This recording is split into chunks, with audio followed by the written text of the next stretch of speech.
പത്തനംതിട്ട വടശ്ശേരിക്കരയിലെ യുവാവിന്റെ കൊലപാതകത്തിൽ ബന്ധു ഉൾപ്പെടെ 2 പേർ അറസ്റ്റിൽ. മരിച്ച ജോബിയുടെ സുഹൃത്ത് വിശാഖ്, ബന്ധു റെജി എന്നിവരാണ് പിടിയിലായത്. കൊലപാതകം നടന്ന് മണിക്കൂറുകൾക്കുള്ളിലാണ് പ്രതികളെ പോലീസ് പിടികൂടി. ദേവി ജയശങ്കർ പത്തനംതിട്ടയിൽ നിന്ന് വിശദാംശങ്ങളുമായി ചെന്നു. ജയശങ്കർ, ബന്ധുവിന്റെ അല്ലെങ്കിൽ ബന്ധുവിന്റെ വീട്ടിലാണ് യുവാവിന്റെ മരിച്ച നിലയിൽ കണ്ടെത്തിയത്. മണിക്കൂറുകൾക്കുള്ളിൽ അത് കൊലപാതകമാണെന്ന് സ്ഥിരീകരിച്ച് കണ്ടെത്തി പ്രതികളിലേക്ക് പോലീസ് എത്തിയിരിക്കുന്നു. എങ്ങനെയായിരുന്നു അന്വേഷണത്തിന്റെ വഴികൾ? എന്താണ് കൊലപാതകത്തിന് പ്രേരിപ്പിച്ചത്?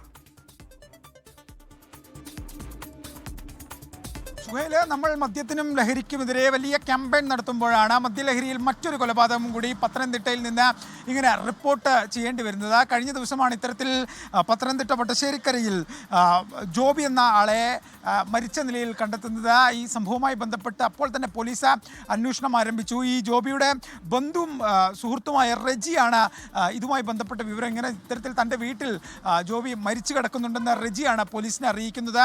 പിന്നീട് ഈ വിഷയവുമായി ബന്ധപ്പെട്ട് റെജിയെ പോലീസ് വിശദമായി ചോദ്യം ചെയ്തു. ഈ ചോദ്യം ചെയ്യലിലാണ് കൊലപാതകത്തെക്കുറിച്ചുള്ള വിവരങ്ങൾ വരുന്നത്. ഇവർ അന്നൊരു മരണ ചടങ്ങുണ്ടായിരുന്നു. ആ ചടങ്ങിന് ശേഷം ഈ കൊല്ലപ്പെട്ട ജോബിയും റെജിയും വിശാഖ് എന്ന് പറയുന്ന സുഹൃത്തും കൂടി മദ്യപിച്ചു.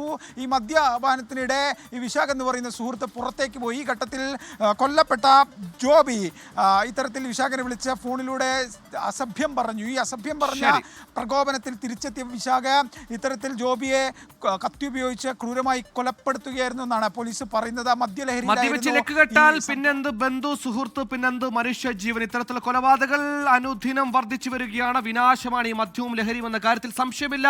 അതിന് നോ പറയുക മാത്രമാണ് കുറ്റകൃത്യങ്ങൾ കുറയ്ക്കാനുള്ള ഏറ്റവും പ്രധാനപ്പെട്ട കാര്യമെന്ന കാര്യത്തിലും സംശയമില്ല.